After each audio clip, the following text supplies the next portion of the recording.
Now playing. Get ready for the family reunion from hell.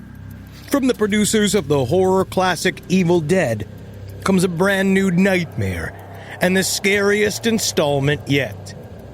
After her husband's mysterious passing, a widow seeks comfort with her in-laws in their secluded cabin in the woods. But as they one by one turn into something much more sinister, she discovers that every family has its demons. Evil Dead Burn. Now playing only in theaters. Rated R. Under 17, not admitted without parent. Insurance isn't one size fits all. That's why drivers have trusted Progressive's Name Your Price tool for years. Just tell Progressive what you want to pay, and they'll show you coverage options that fit your budget. Visit Progressive.com to find a car insurance rate that works for you. Progressive Casualty Insurance Company and Affiliates. Price and coverage match limited by state law. There's no place to escape to. This is the last podcast. On the left. From your blade. That's when the cannibalism started. What was that?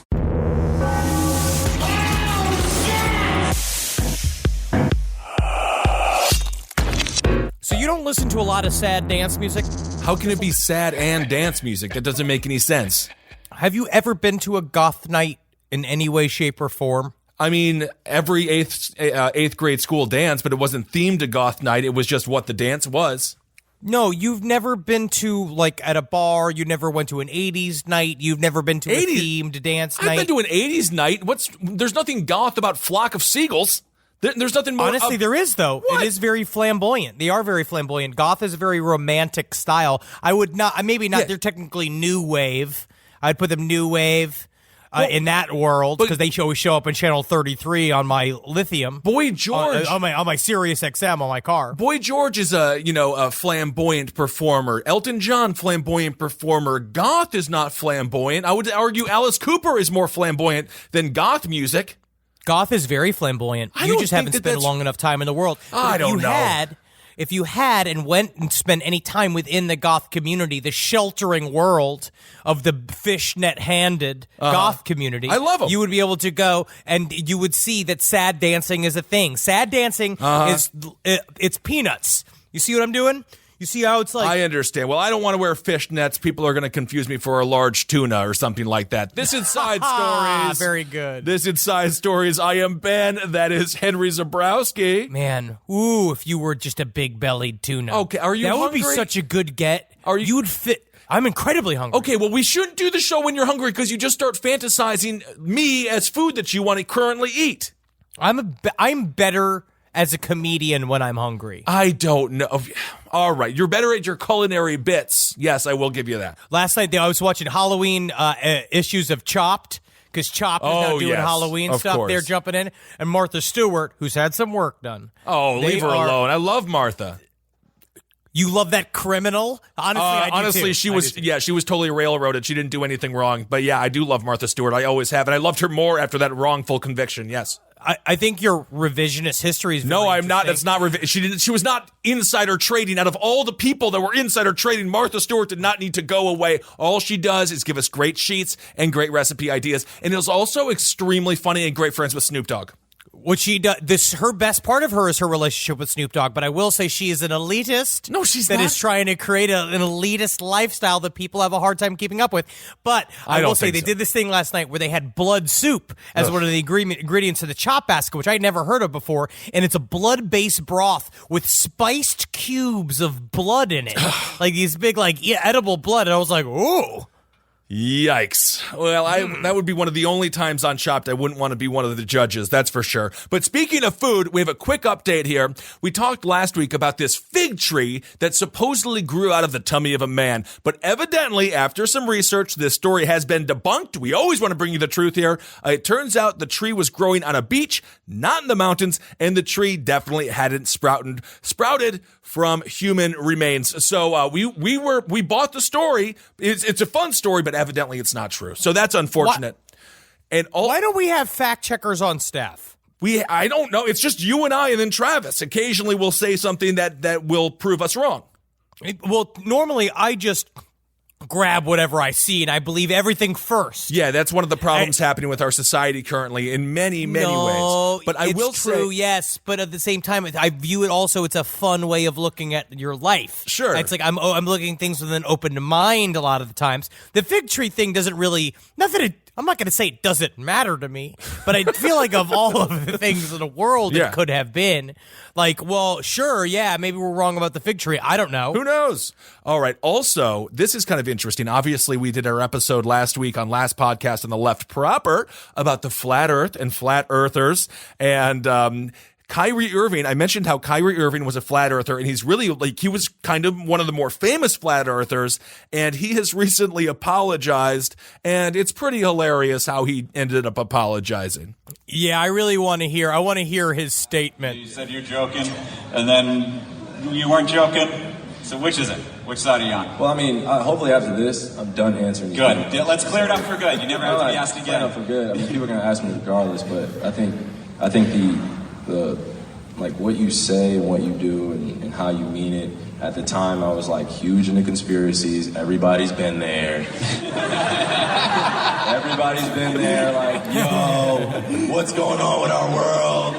You know, like you click a YouTube click and it goes like how deep the rabbit hole goes. It's like, yo, you start telling all your friends like, yo, did you see that? Did you watch this video? I'm telling you. And at the time, it was like, you're like innocent in it, but you realize the effect of the power of voice. And even if you believe in that, it's like, you're like, well, don't come out and say that stuff. That's for intimate conversations because perception, how you're received, it just changes. Like, no, I'm actually a smart-ass individual. Like, no, it's just like, so it's not like I was just coming out and saying that. So it was like at the time, just didn't realize the effect. And I was definitely at that time like, I'm a big conspiracy theorist. You can't tell me anything. Right. So yeah, I'm sorry about all that. For all the science teachers, everybody coming up to me like, I got to reteach my whole curriculum. I'm sorry. I apologize.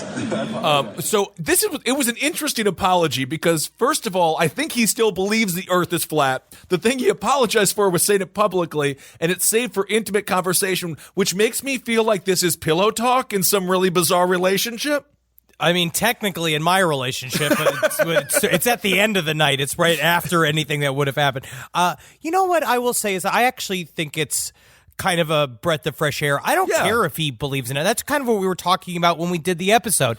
I don't care what he believes in. When it comes down to it, it's about your perspective. I believe in the idea of the sort of a chaos magic approach to life, where if living on a flat earth helps you gain access to the magic juju you need in order to make money, woo men and women, and get power in this great world of ours, then sure, then do that. Don that cap, if you will. If it makes you feel good, as long as you don't trample over us globers too hard. That's the only flip side to that. He's allowed to believe whatever the hell he wants to believe, and I believe in the idea of what used to be a healthy expression of researching into conspiracy theory. And the idea of conspiracy, I believe in questioning our government. And again, it comes back to and the things that people tell us and what the history books say. That's a whole idea. That's a part of, I think teachers should be teaching. Like, maybe if you don't believe necessarily everything I say, you should do your own research. Right. Everybody should go out there and find the base for their own claims. But at the same time, you do need to have a sort of standard set of facts that are agreed upon in order to have a society. It's interesting because I don't know. I'm now reading The Dispossessed by Ursula K. Le Guin, and a part of what they talk about is this.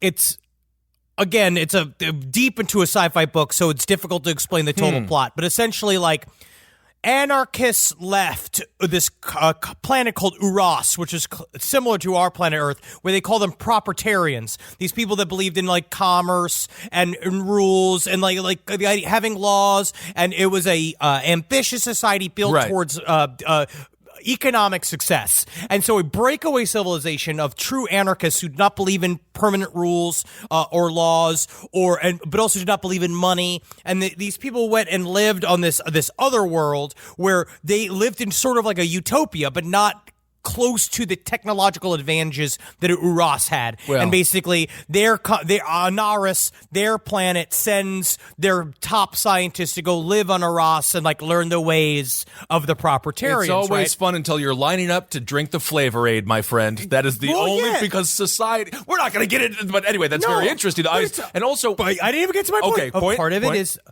But understanding that maybe having a fluid idea of the general reality of life can maybe even help you. But the problem is about how you react to people saying that you are wrong. To me, it's like you could say a lot of things about how I shouldn't eat foie gras. And I'd be like, yeah, whatever the fuck it is that you want. Sure, I'm going to eat it and do whatever, but I'm also not forcing you to do it. I'm also not going to have a histrionic response to you telling me to not eat foie gras, like with the flat earthers and the way they attack their criticizers. Yes, until people throw blood on you as you're walking down the street and get your actual shoes that he does have, ladies and gentlemen, the Kyrie Irving sneakers, which are badass shoes. You know, then it becomes a little bit more of a problem. I'll fucking catch it in my mouth, dude. You always got to flip it. Ah, yes. Love it. Just learn to love it. You know what? You didn't even realize. That's what I wanted today. Thank you. Yeah, thank you so much. All right. We have to do a little Casey Anthony update. She is. She found herself under deposition. She's going through a civil case right now. Roy Crunk. You remember Roy Crunk, Henry? Oh, yeah. He was the one that found the bodies. He was the one that found the little girl who was just sticking around me like, there's a skull up in here. It's a... Oh, man, I was hoping it'd be a skull ashtray, but instead it's the skull of a little girl. All right. Well, nonetheless, Roy Crunk, he is suing Casey Anthony and her lawyers because they maligned him. They were looking for any scapegoat possible, and Roy Crunk was one of those people who was scapegoated. And under deposition, she had to talk a lot about the case, and we have some new revelations regarding her desire. I don't believe this was actually under oath, but this was talked about in an interview. She has... officially come around to the idea, Henry, of having a child once again. Before she said, I don't want to do it, independent life, but now she might want to be a mother again.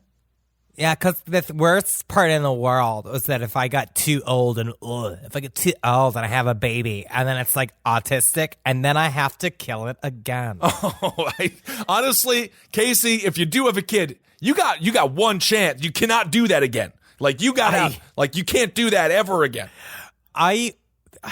This is delving into the world of my personal erotic mythos, right? But we get O.J. Simpson and her to have a baby. Right. That is our reality show. That's the show. Yes. But the only way to push it is that we got to get O.J. Simpson we got to get them together.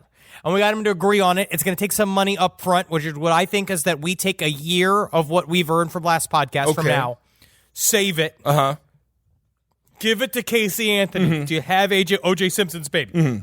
So you sort of want to be equated with like the guy who produced Bum Fights. You want to sort of be in that world of everyone's like, oh, these guys are really horrible, scummy producers. We used to like their podcast, but now we don't like them anymore because they're exploiting two killers. Or the victims of the killers. There's a lot of exploitation to go around. If we have them start working in a hospital or shadowing like paramedics, you want O.J. Simpson and Casey Anthony. Your mother is in there. Let's say your future wife is in there. She's a little sick, and you find out Casey Anthony is the nurse.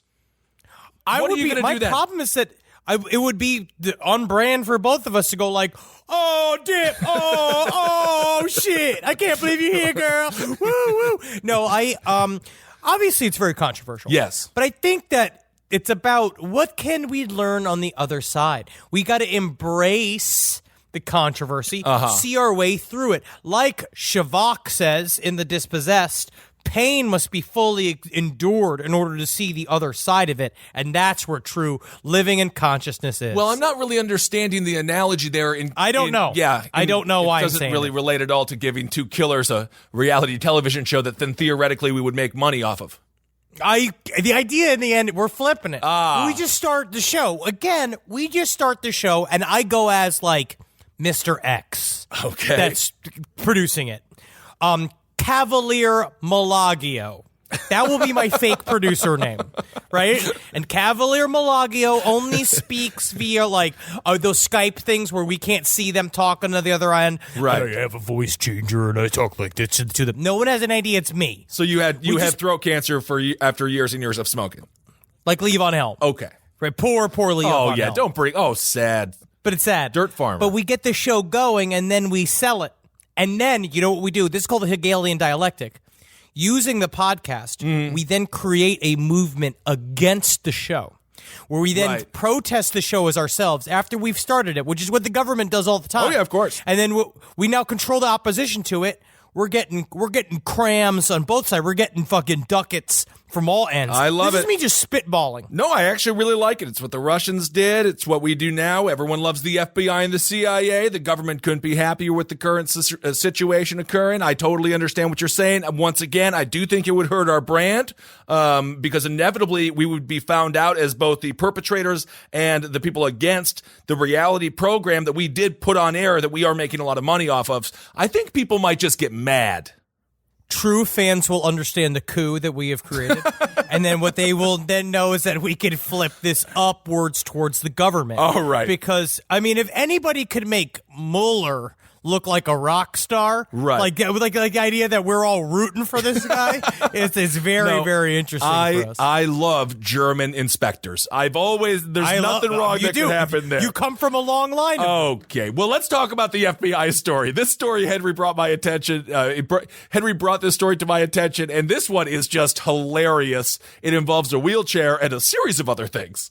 So, long story short, there was a man, police were called to the home of Gregory Rodvelt, who had been ordered to turn over his property after his mother and her guardian filed a lawsuit against him for elder abuse, according to the website that you could get for Oregon Live. Can I stop you there? And I just have a question. This man is 67 years old.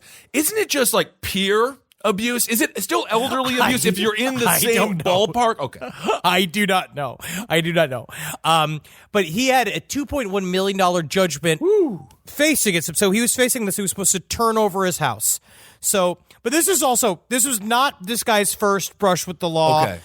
In 2017, the then 66-year-old got into an armed standoff with officers on an Arizona highway in Surprise, Arizona. Police said in a news release, which is really fun. It took him 3 hours for him to finally surrender, and then he was placed into custody. And then in a reason I don't really understand, okay? So he was in jail up until then. Then they released him for 2 weeks so he could return to his home and prepare the property to be forfeited. Okay.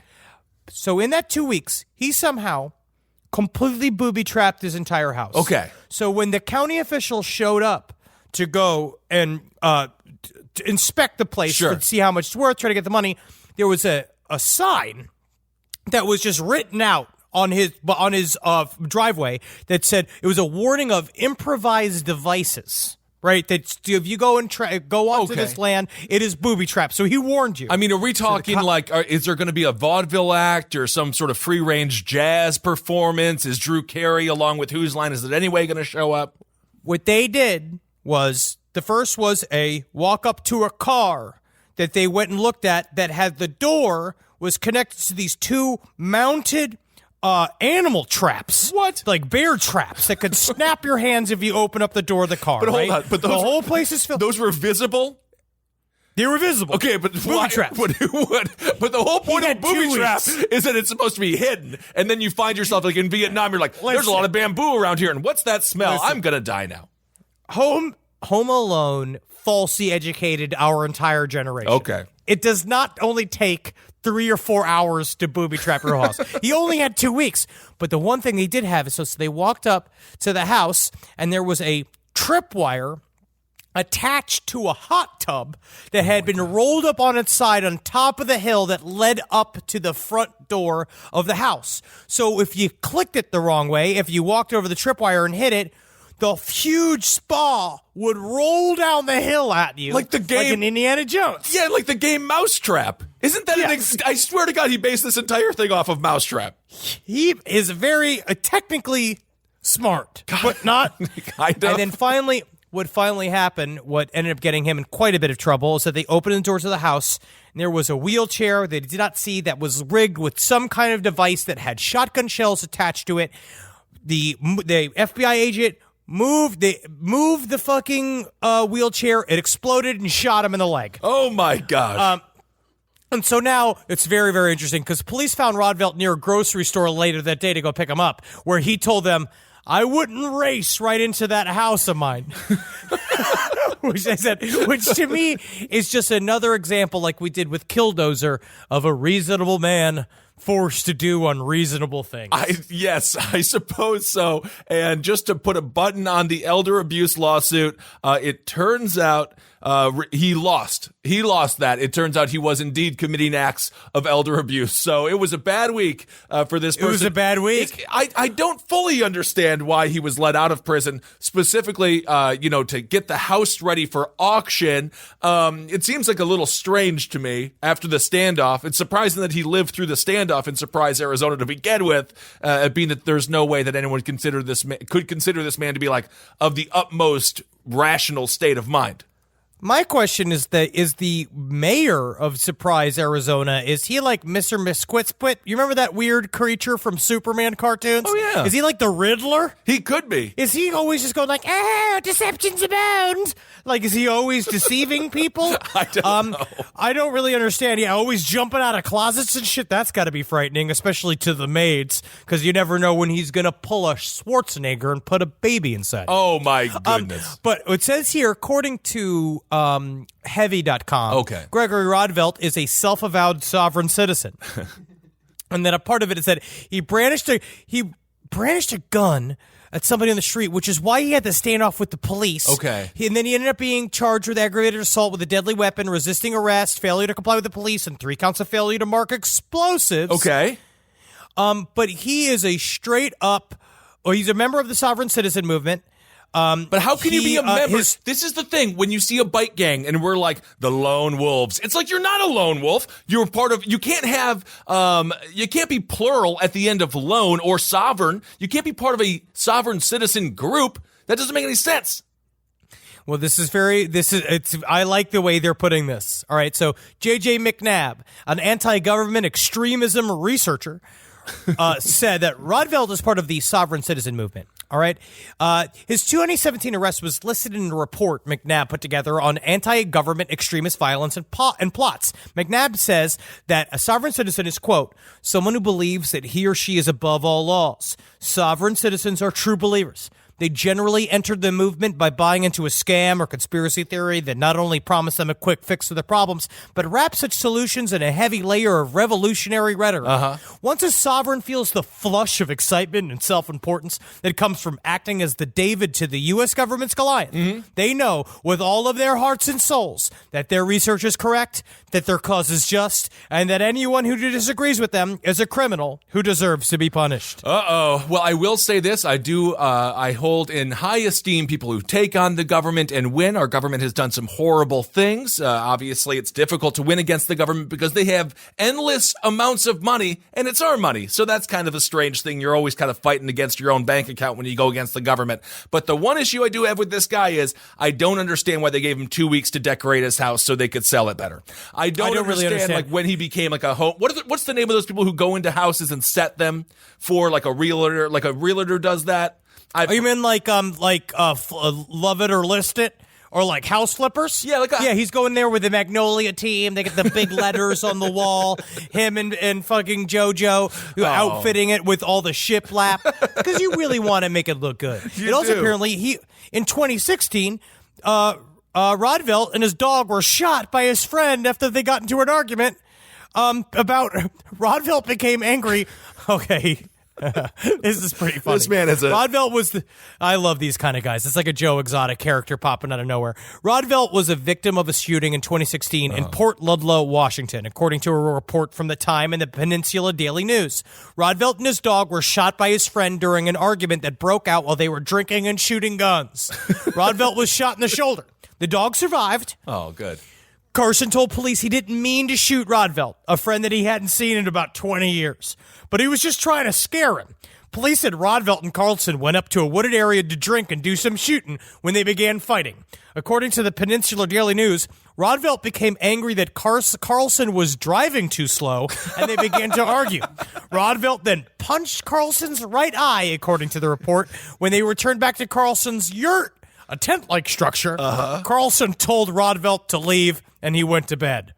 And then when he came out there, Carlson told the police when he woke up, Rodvelt's truck was still there. And Carlson then said he grabbed the shotgun, and when Rodvelt returned, he fired it in the general direction of Rodvelt and his dog. And Rodvelt ran for cover, and it turns out, I will say, police said Carlson poured gin into a Gatorade bottle and sat down to wait for police to arrive. That's my favorite thing about the story. I will say, if it hits the person, it's a little bit more than the general direction. It's like the specific direction of the person that you are aiming at.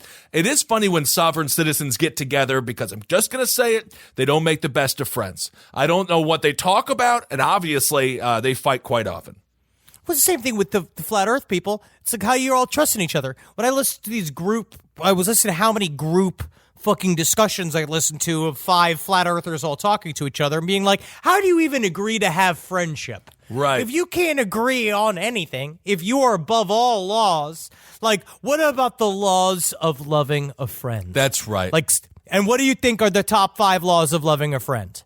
Being there for them in their time of need, compassion, listening, having them listen to you, and if they need help financially, you can financially help them.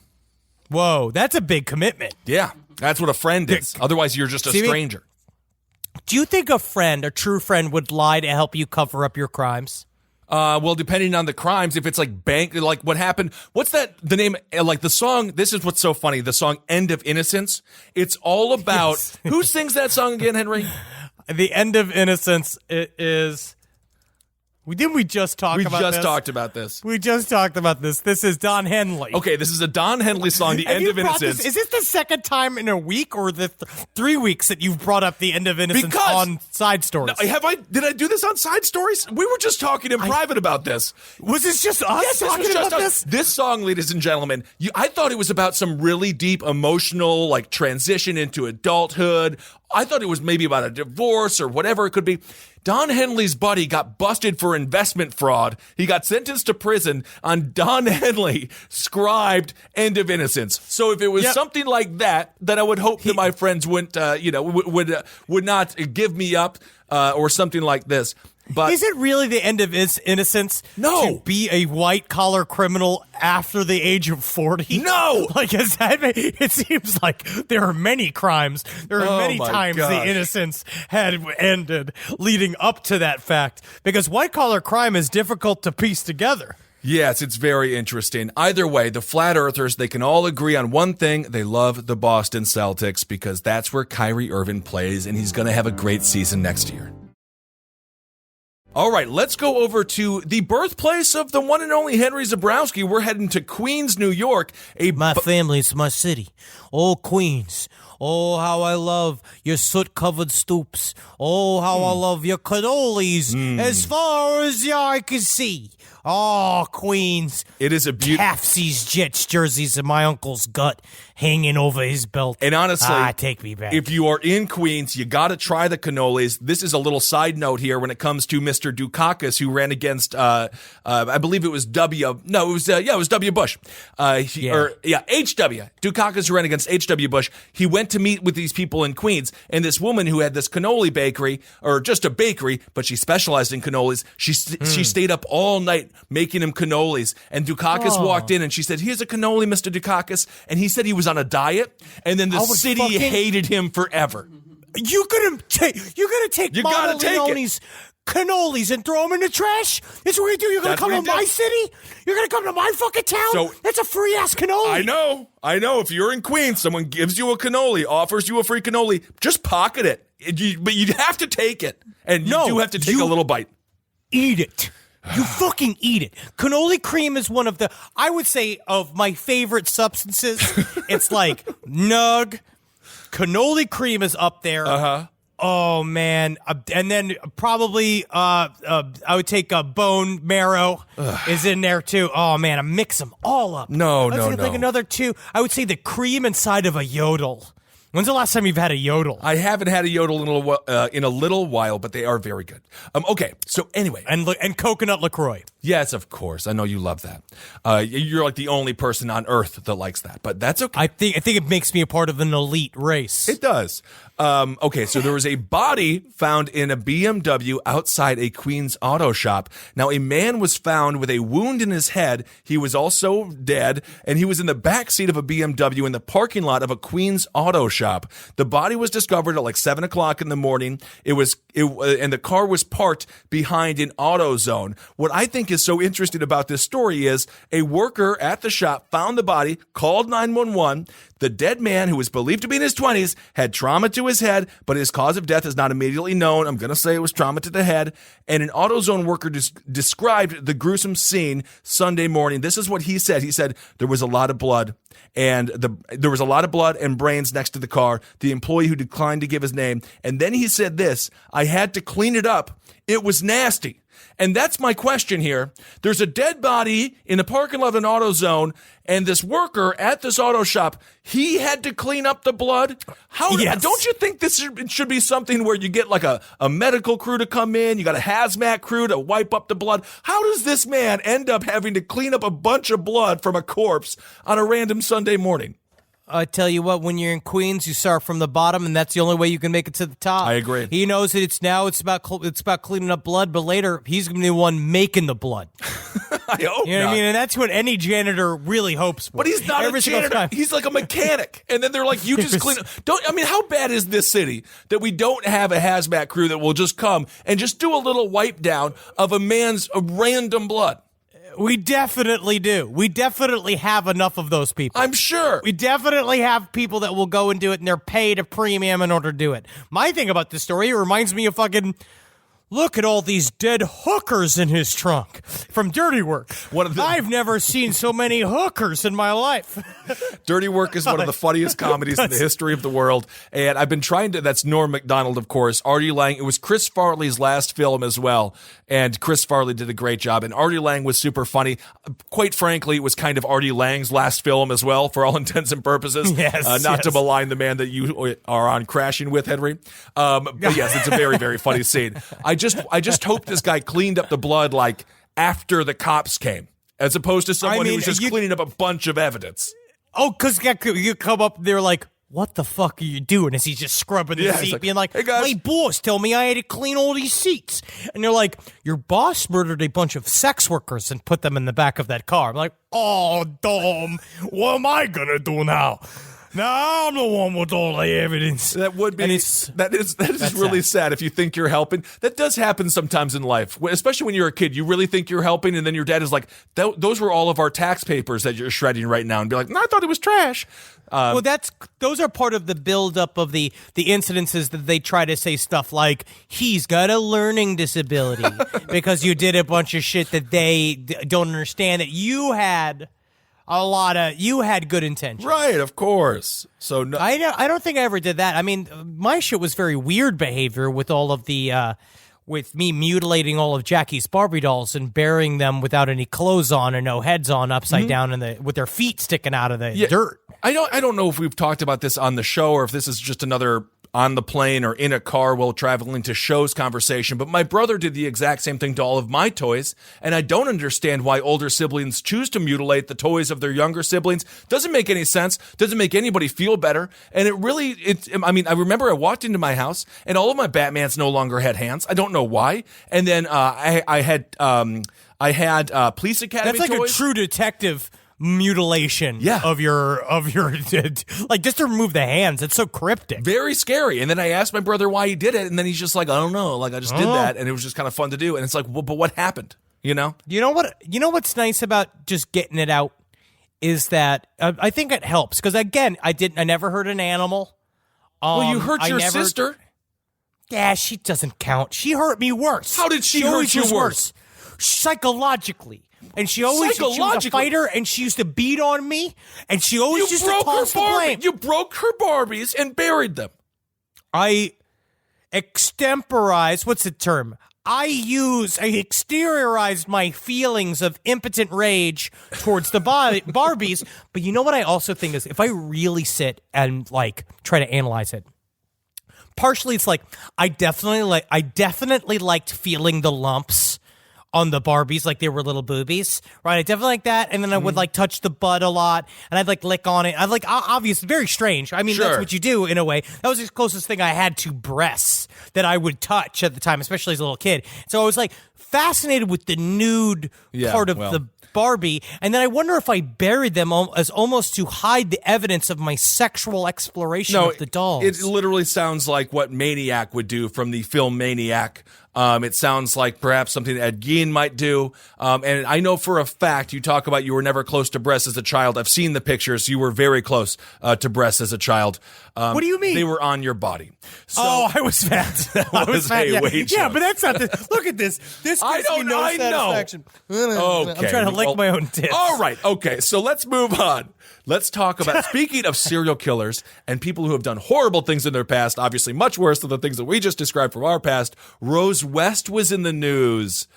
Back in the news. I missed her so much. I know, right? Of course, it was Fred and Rosemary West. Go back and listen to our last podcast episodes on that just demonic couple. They were maybe one of the worst. I think they're top 5, some of the worst human beings we've covered. Don't you think? When we covered them, I mean, there's so many horrible shit that you read that things kind of like gloss over. But the idea of a couple working together to do what they did, the amount of torture they did, it was fucked up. Turning a normal. There's also something about like kind of the Ed Gein factor about it, or what we saw with Jerry Brudos, or like the people that have their scary workshop of horrors within their own home. Right. And so, like, to me is something very creepy about that. The idea of that they made their own home very infamous. Yes, and of course, tormented their own children, and just go back and listen to those episodes. Disgusting stuff involving floorboards and a whole bunch of stuff. Anyway, Rose, let's fast forward. Of course, she was convicted of murdering 10 people in 1995, but this week, she just won the HMP Prison Low Newton Bake-Off. Then you go and totally redeem yourself. She was in this game up. So she made, I guess it's her famous Victoria sponge. Again, she's serving the life sentence because she was, I don't know, maybe this is good behavior or something like that. She's been given culinary skills in prison, and she's been allowed to use knives and things like that. And she won the award.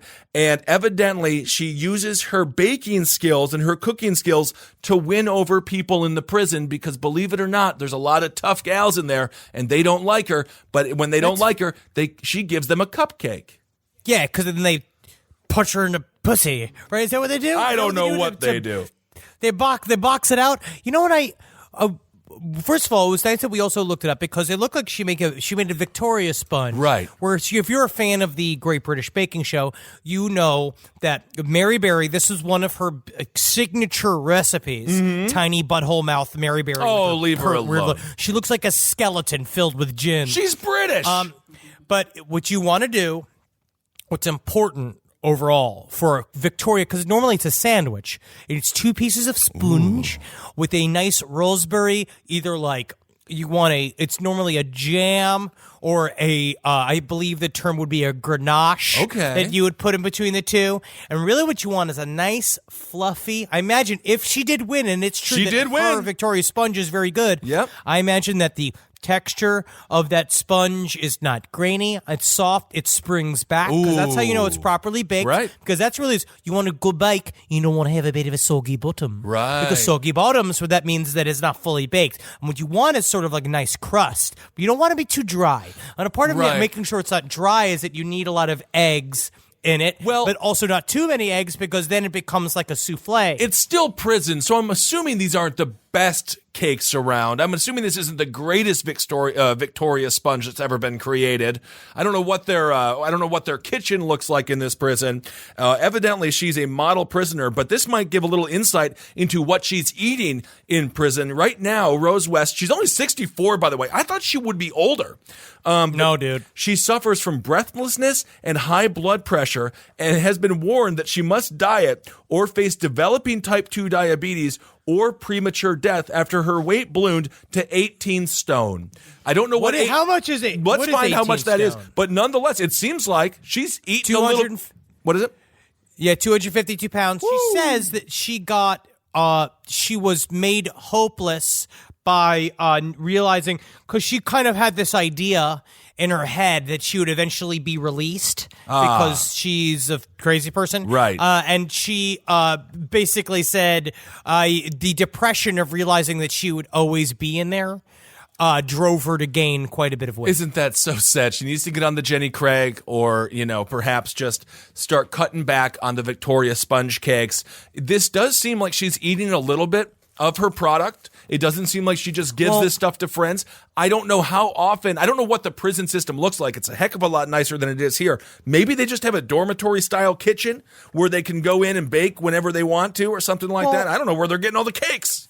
If she's not doing her outside time, maybe it's that. Also, I'm going to make sure you know this too, and have our listeners listen to this, is that if you do want to lose weight, you don't have to not have cake.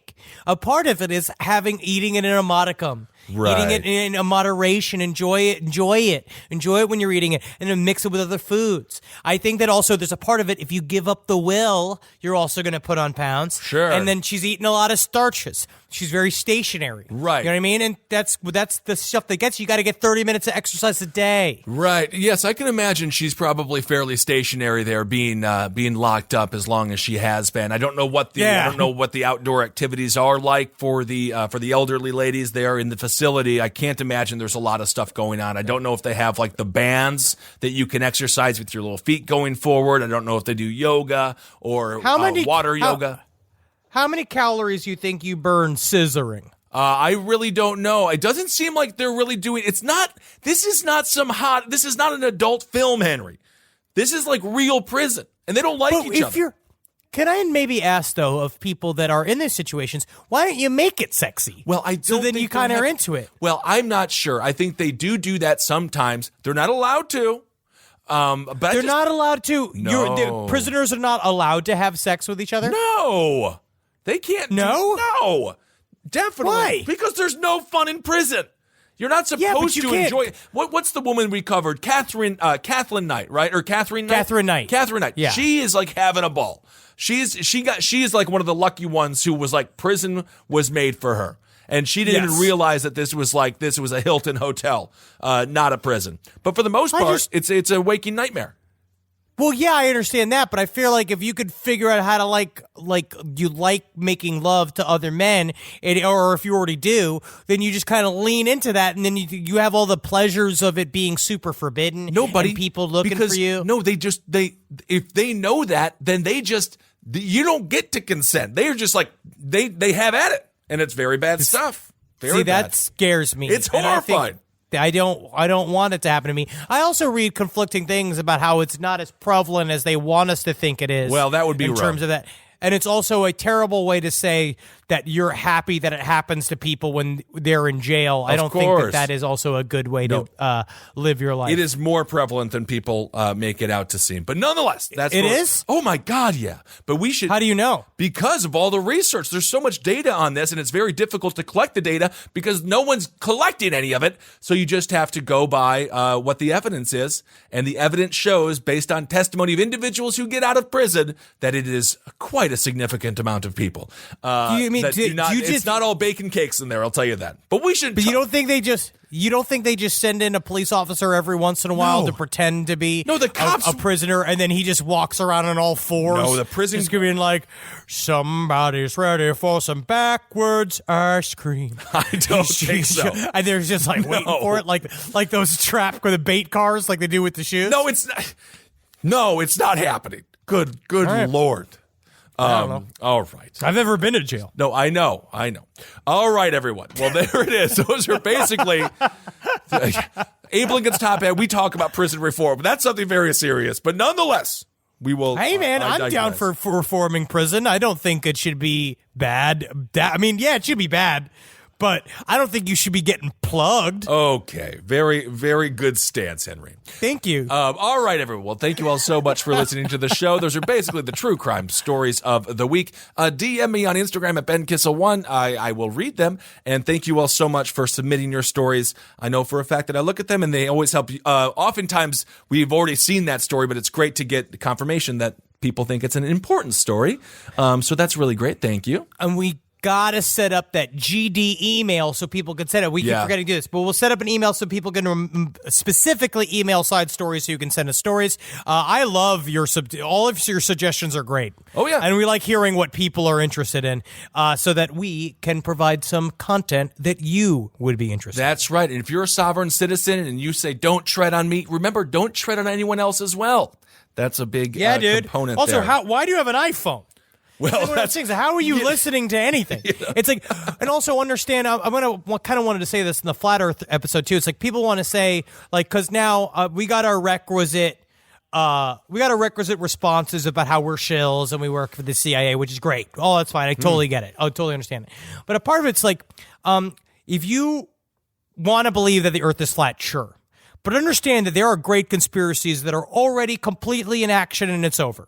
And a part of it's got to do with the phone you got in your hand, and a part of it's got to do with the way that we live our lives, the way the information is spread. Know for a fact that the corporate overlords that run this country have already done it. Oh, yeah. It's too late. They have. You got it already. So the only real refuge, the only way to change things on the outside for me is you got to change them on the inside first. Well, I'll tell you one thing, buddy.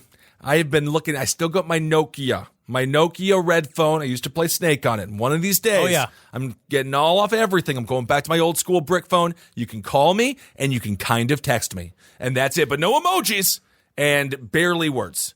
But I could still do the 8 with all the bars, yes, and with the D on it and make it come. And I can make it come with all the S's. You can communicate with me in any 6th grade way you would like to. All right, everyone. But it's just yeah, hail Satan. I am so excited I'm going to laugh today. You are. But Nat's leaving town. Oh. So I'm not going to be like loving because I enter into a cold world of just whatever it is I do alone. Sure. Which mostly just involves edibles. Yes. And watching. I'm now on Hellraiser 3. We watched you're the first watching 3 the whole Hellraisers. series, huh? We're watching the whole thing. Okay, cool. So I'm not going to be loving, but I'll be learning. That's good. Because of the episode we have coming up. I don't even want to tease with the episode that we're coming up with, but I will say it's a lot. Yeah, let's just say prison reform will be discussed in one way or another, to say the least. All right, everyone. Yeah, we're putting fleshlights in all the things. If we milk them before that, they won't be as horny. I don't think that's the way it works. All right, everyone, hail yourselves. Hail Satan. Magustalations.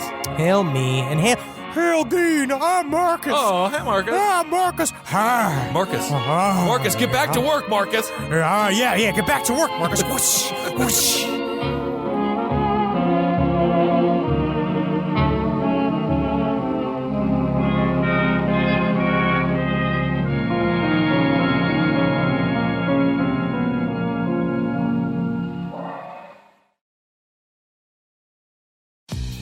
Nothing beats tradition, like weekly game nights at Mom's house. And Tostitos, crafted with masa made the traditional way, starting with whole corn kernels, with flavors worth gathering around, like a hint of lime and Mexican street corn. And no artificial colors, flavors, or preservatives. That's the Tostitos way. Bring Tostitos to your next game night, and you'll be winning either way. Tostitos, tradition matters. Feeling stuck with rising ad costs and flat results? Realize Taboola's advertising platform for businesses unlocks growth beyond search and social. Taboola's algorithm engages with high-intent users on the open web, accelerating their path to conversion. Powered by an AI model trained on over 500 billion monthly signals, Realize delivers smarter prospecting with privacy-safe targeting. The result? Higher conversion rates and scalable funnel at lower cost. To learn more, visit realize.com/podcast.